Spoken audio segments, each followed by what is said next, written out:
Good morning dear students. आप सभी का मेरे मैथमेटिक्स चैनल पर हार्दिक स्वागत है।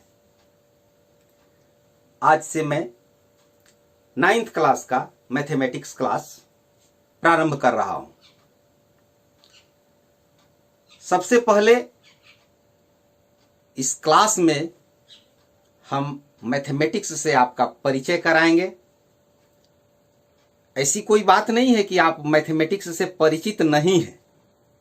आप मैथमेटिक्स से पूर्व परिचित हैं, लेकिन अब आपका जो स्टैंडर्ड है वो थोड़ा हाई स्कूल का हो गया। अभी तक आप मिडिल स्कूल में थे, हाई स्कूल में आप आ गए, 9th क्लास में आपका पैटर्न थोड़ा बदल गया। तो पैटर्न के अनुसार आपको तैयारी करनी होगी, क्योंकि 9th क्लास की जो तैयारी होती है वो मैट्रिकुलेशन के लिए आधार मानी जाती है। मैट्रिक का बेस यहीं से तैयार होता है।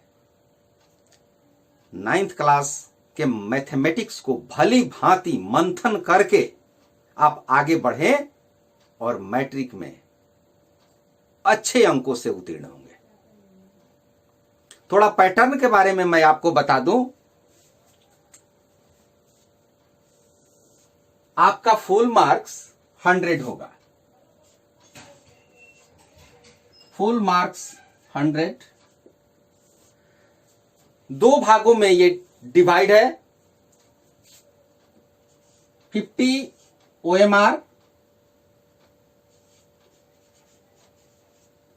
और 50 मार्क्स आपको क्वेश्चन सॉल्व करने होते हैं। OMR जिसमें 60 प्रश्न दिए जाते हैं, आपको कोई 50 प्रश्न का आंसर देना होता है। सॉल्व कीजिए रफ में या डायरेक्टली। यदि आप आंसर दे सकते हैं तो ऑब्जेक्टिव टाइप है, केवल आपको गोला को काला करना होता है। और ये 50 नंबर के जो प्रश्न आएंगे, इसमें से 15 प्रश्न आपको 2 अंकों के होंगे और 4 प्रश्न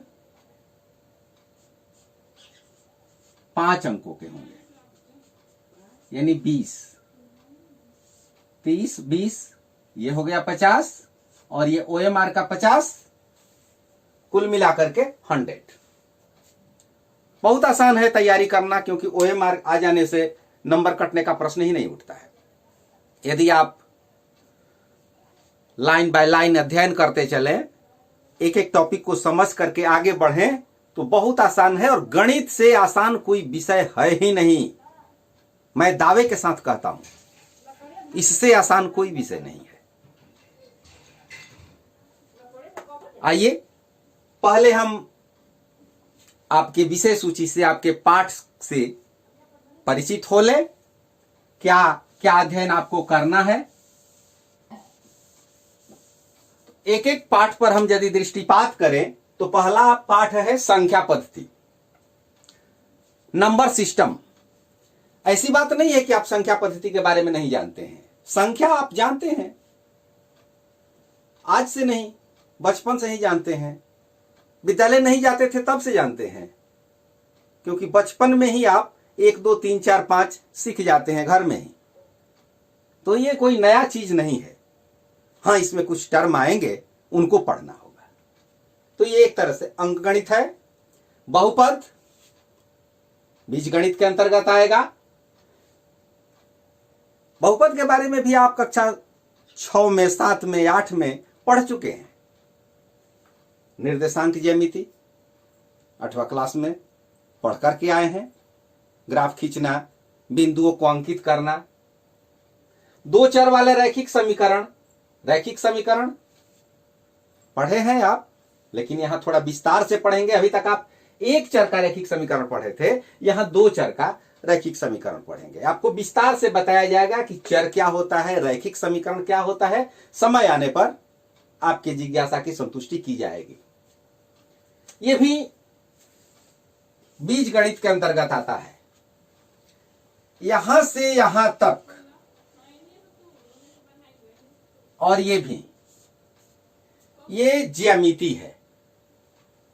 यूक्लिड ज्यामिति में विषय प्रवेश से लेकर के रचनाएं तक ज्यामिति के अंतर्गत आता है। यानी कहा जाए तो आपके सिलेबस में ज्यामिति अधिक है। हीरोन का सूत्र, पृष्ठीय क्षेत्रफल और ये दोनों क्षेत्रमिति है। मेंसुरेशन के नाम से जानते हैं, आप इसमें पढ़ चुके हैं। त्रिभुज का क्षेत्रफल निकालना, आयत का क्षेत्रफल निकालना, वर्ग का क्षेत्रफल निकालना, फिर आयतन निकालना, बेलन का, शंकु का, गोला का, आप पढ़े हैं। कोई नया चीज नहीं है, थोड़ा सा विस्तार से यहां पर पढ़ना है। यहां ज्यामिति में भी आप रेखाओं से परिचित हैं, कोण जानते हैं, सब 7वां क्लास में आप पढ़ के आए हैं। त्रिभुज जानते ही हैं, चतुर्भुज जानते हैं, समानांतर चतुर्भुज, त्रिभुज, ये सब पढ़ के आए हैं। कोई नया चीज नहीं है। सर्किल के बारे में, वृत्त के बारे में भी आप जानते हैं। सांख्यिकी और प्रायिकता, इनका संबंध आपका 2 सालों से आपके साथ ये जुड़ा हुआ है, कोई नया चीज नहीं। इसलिए यहां पर जितने भी टॉपिक हम देख रहे हैं, कोई विषय आपके लिए नया नहीं है। इसलिए बिल्कुल डरने की बात नहीं।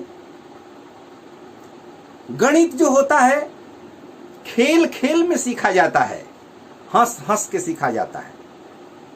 और गणित खेल है, और यह खेल यदि आप सीख गए तो एक अलग तरह का आनंद आपको आएगा, एक अलग ही अनुभूति होती है। आइए शुरुआत करते हैं इंट्रोडक्शन से, पहले पार्ट से। यहां से हम इंट्रोडक्शन लेंगे संख्या पद्धति।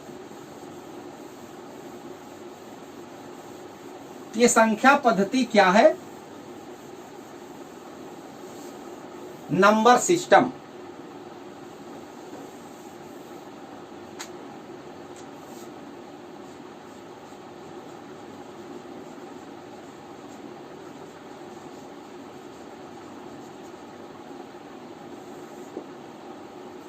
अंग्रेजी में नंबर सिस्टम कहते हैं, हिंदी में संख्या पद्धति कहते हैं।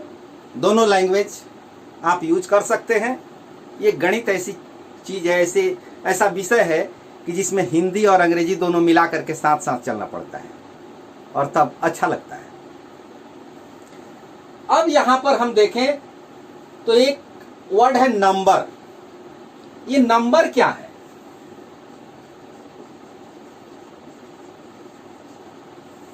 संख्या क्या है? ये संख्या अपने प्रारंभिक जीवन में, बाल्यकाल में आप प्रवेश करें, अपने मन को ले जाएं, अपने मस्तिष्क को ले जाएं। कोई वस्तु देखने के बाद आप जब गिनती प्रारंभ करते थे तो क्या कहते थे? 1, 1, यहीं से शुरुआत करते थे। ये 1 और 1 कहां से आया? किसने बताया? आज जो मैं आपको बता रहा हूं, मुझे किसने बताया? हमारे पूर्वजों ने बताया। यानी पूर्वजों से प्राप्त ज्ञान को हम आप तक पहुंचाने का प्रयास कर रहे हैं, और आप भी अपने ज्ञान को अपने आगे आने वाली पीढ़ी के लिए सुरक्षित रखेंगे। तो आखिर में ये विचारणीय प्रश्न है कि यह 1 कहां से आया?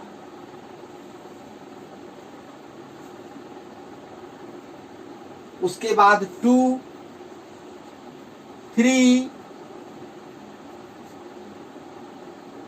कह देते हैं। ये सब प्राकृतिक संख्याएं हैं, बस यही कह के काम चला लिया जाता है, और मैं भी यही कहूंगा। यानी ये प्रकृति से प्राप्त संख्याएं हैं,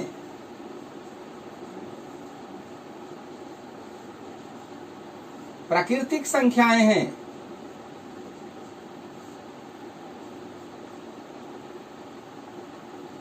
one, two, three, four, five, six, seven, eight and so on, जितनी भी संख्याएं हैं वो प्रकृति से हमें मिली हैं, और इसलिए इन संख्याओं को प्राकृतिक संख्या कहा जाता है, क्योंकि इनकी उत्पत्ति प्रकृति से हुई है। अंग्रेजी में इसको नेचुरल नंबर,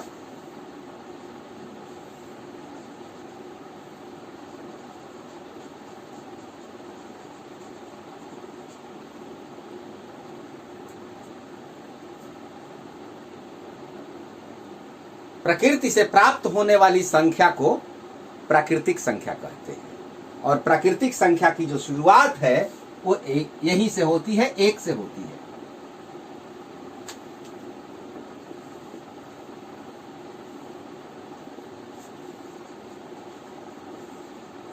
प्रकृति से प्राप्त संख्याएं क्या कहलाएंगी?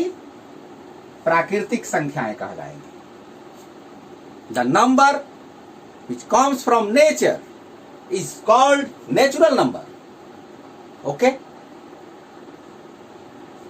प्राकृतिक संख्याओं के सेट को n से निरूपित किया जाता है। It is represented by capital letter n because n is the first letter of natural. n natural का पहला अक्षर है और n से निरूपित किया जाता है। 1, 2, 3, 4, 5 कहां पर ये जाके समाप्त होगी? आप कहेंगे ये समाप्त नहीं हो सकती है, इसका अंत नहीं है। तो जिसका अंत न हो उसे अनंत कहते हैं। ये अनंत तक जाएगी।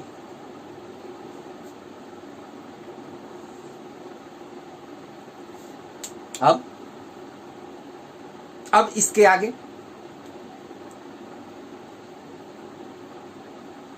आप कहेंगे कि पूर्ण संख्या बताइए। उससे पहले मैं आपसे पूछ रहा हूं, गणित में कितनी संक्रियाएं होती हैं? How many fundamental operations in mathematics?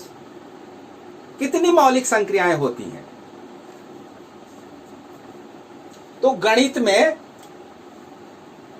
4 मौलिक संक्रियाएं होती हैं। There are 4 fundamental operations in mathematics, that is plus, minus, multiplication and division. 4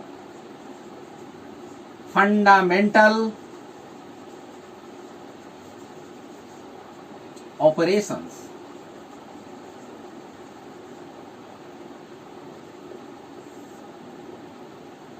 in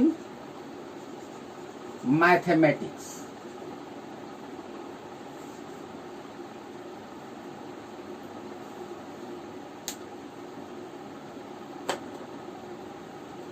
इसके बाद नंबर आता है होल नंबर, पूर्ण संख्या का।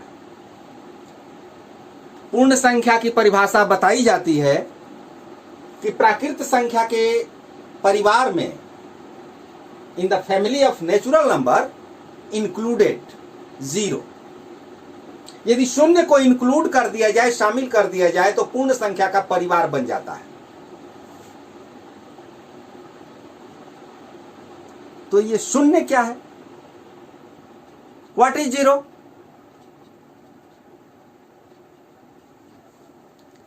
यहां पर समझ लें, इन ऑपरेशंस को यहां अप्लाई करते हैं। जोड़, घटाव, गुणा और भाग को अप्लाई करते हैं तो क्या मिलेगा जरा देख के, समझ के तब आगे बढ़ते हैं।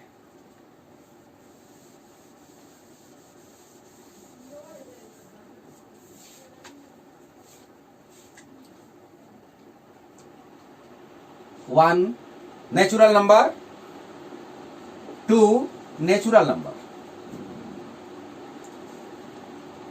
1 में 2 को जोड़ने पर 3 मिलता है, 3 भी प्राकृतिक संख्या है, नेचुरल नंबर है। 3 में यदि हम 6 को जोड़ दें 9 मिलता है, यह भी नेचुरल नंबर है। अर्थात यदि किसी नेचुरल नंबर में हम नेचुरल नंबर को ऐड कर दें तो रिजल्ट हमें नेचुरल नंबर मिलेगा। ये मत समझिएगा कि n plus n is equal to 2n, ये मत समझिएगा, यहां पर वो अर्थ मत लीजिएगा। n मीन्स नेचुरल नंबर और दैट इज नेचुरल नंबर। तो नेचुरल नंबर जो होता है, प्राकृतिक संख्याएं जोड़ के लिए तो सही है, यानी दो प्राकृतिक संख्याओं का योग हमेशा प्राकृतिक संख्या होती है। अगले ऑपरेशन पर चलते हैं, माइनस पर चलते हैं। बड़ी संख्या में हम छोटी संख्या को घटाने का इसी को लेते हैं। 2 - 1 is equal to 1। 2 natural number है, 1 नेचुरल नंबर है, और इसमें से जो रिजल्ट मिला है 1, यह भी नेचुरल नंबर है। दूसरा example, 6 - 3 is equal to 3। 6 natural number, 3 is natural number, और result 3 is also natural number. ये तो ठीक है। हम यहां नेचुरल नंबर का सेट लिखते हैं, पहले थोड़ा और विस्तार से समझें।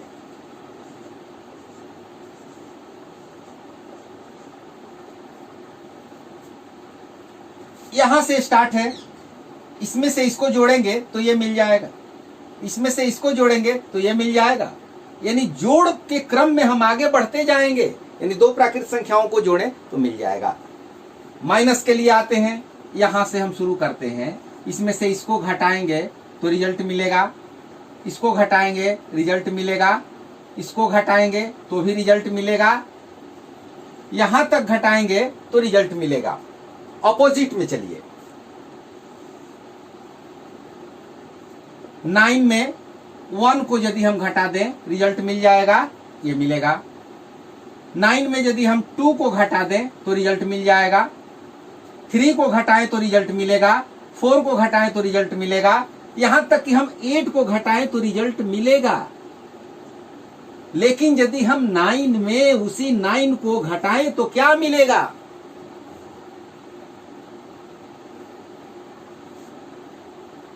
बोलिए। और थोड़ा इसको लाइव करते हैं, सजीव करने का प्रयास करते हैं। एक बॉक्स, और इसमें हम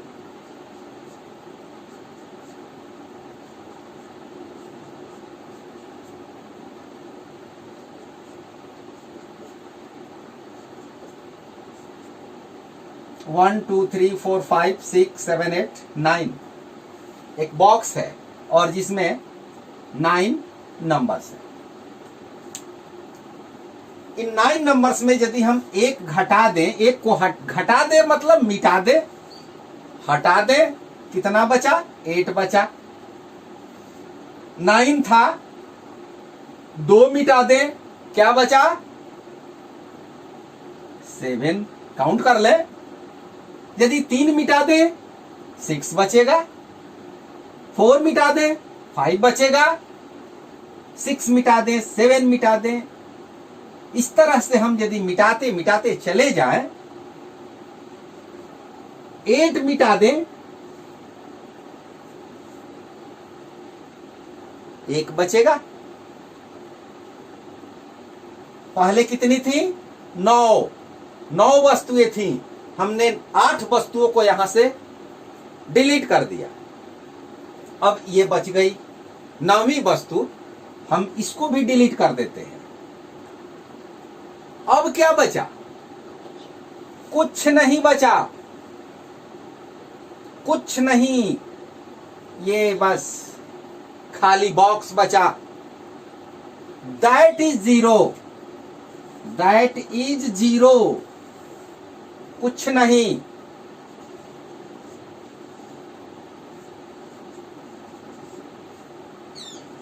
NOUGHT, नॉट। तो 0 कुछ नहीं है। 0 एक संकेत है, एक सिंबल है जिसका अर्थ होता है कुछ नहीं। जीरो कोई संख्या नहीं है, एक संकेत है। ये जीरो जब किसी अंक के बाद में लग जाए, किसी संख्या के बाद में लग जाता है तो पावरफुल हो जाता है।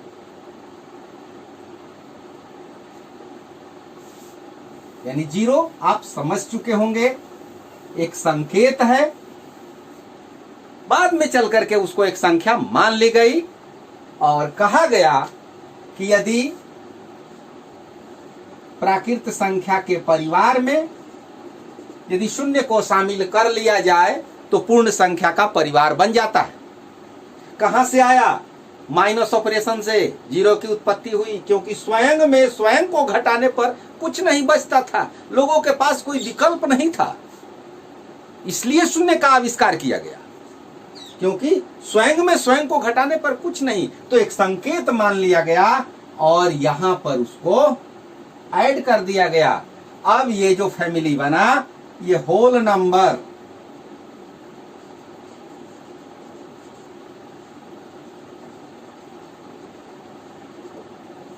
पूर्ण संख्या का परिवार बना।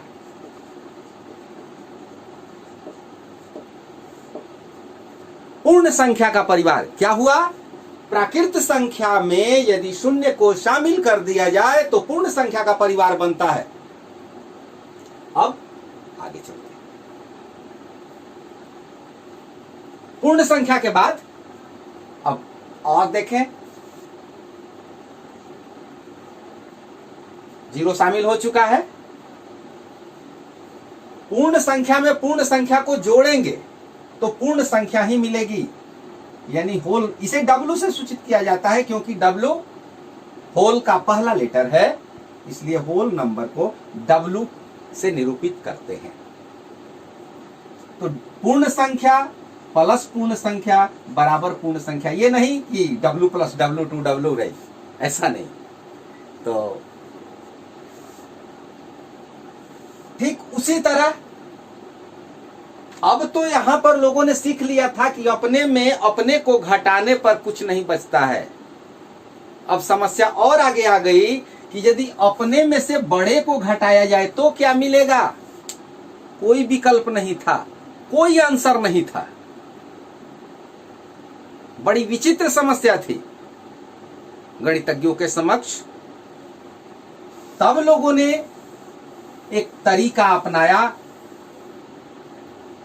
क्या तरीका अपनाया? आइए देखते हैं।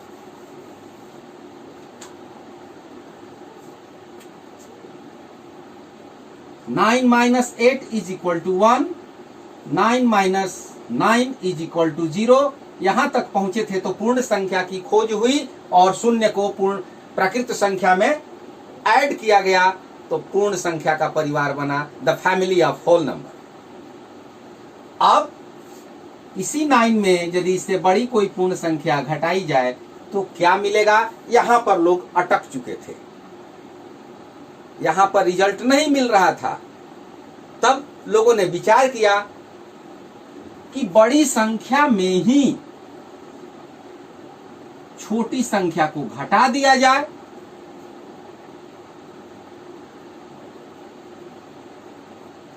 तो उत्तर होगा, और उसके पहले निगेटिव साइन लगा दिया जाए क्योंकि उल्टा घटाया गया है। तब ये माइनस का आविष्कार हुआ, यानी -1, -2। इस परिस्थिति में अब देखिए 9 का चिन्ह क्या है? What is the sign of 9? Plus sign है। 3, 6, ठीक है। और इसमें हम 1 2 3 4 5 6 7 8 9 10 रिजल्ट हमें चाहिए। What is the result? दोनों में से एक एक को डिलीट करते हैं, मिटाते हैं। एक प्लस एक माइनस, एक प्लस एक माइनस, एक प्लस एक माइनस, एक प्लस एक माइनस, एक प्लस एक माइनस, फिर प्लस फिर minus, plus minus, plus minus.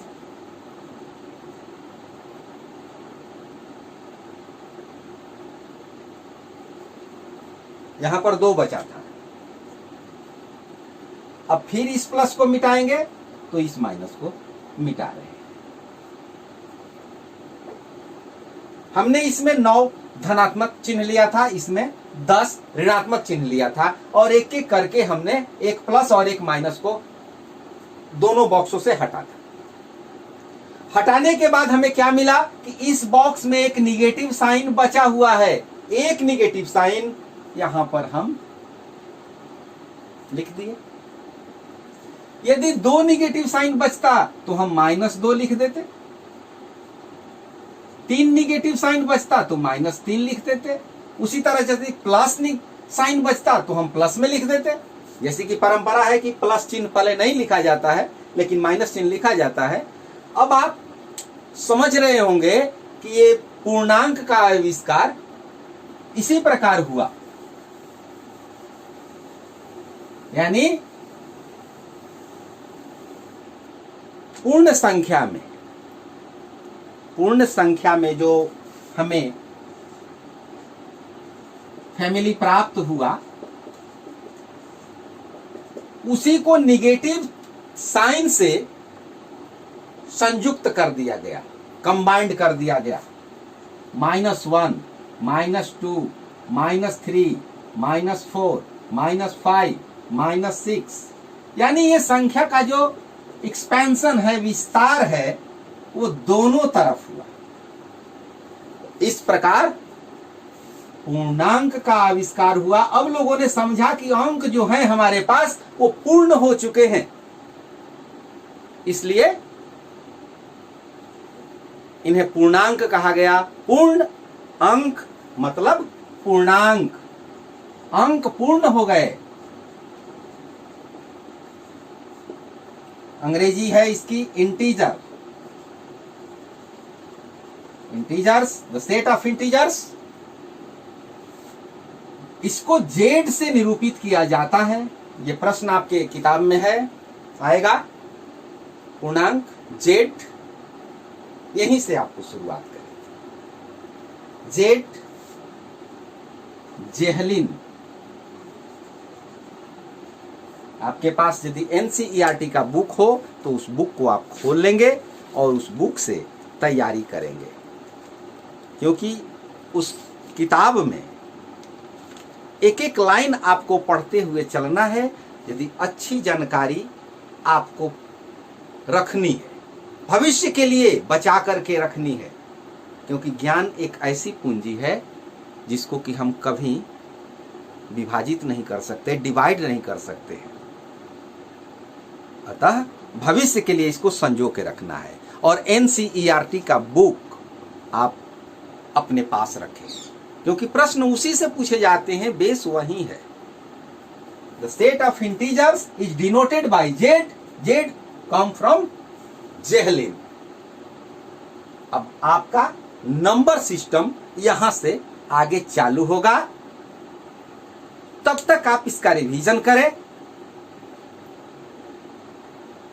यदि सब्सक्राइब नहीं किए हैं चैनल को तो सब्सक्राइब कर लें, बेल आइकन दबा दें, ताकि आगे आने वाले क्लास का नोटिफिकेशन आपको जल्द से जल्द प्राप्त हो जाए। क्लास अच्छा लगे तो लाइक करें, दूसरे को शेयर करें, जिससे कि अन्य को भी फायदा हो। क्या लगता है? आपका कुछ नहीं लगने वाला है। अगर आप शेयर करेंगे और किसी को फायदा हो जाए तो आपका कुछ नुकसान भी होने वाला नहीं है। इसलिए परमार्थ का कार्य कीजिए, सेवार्थ आइए, ज्ञानार्थ जाइए। Thank you. नेक्स्ट अगले क्लास में।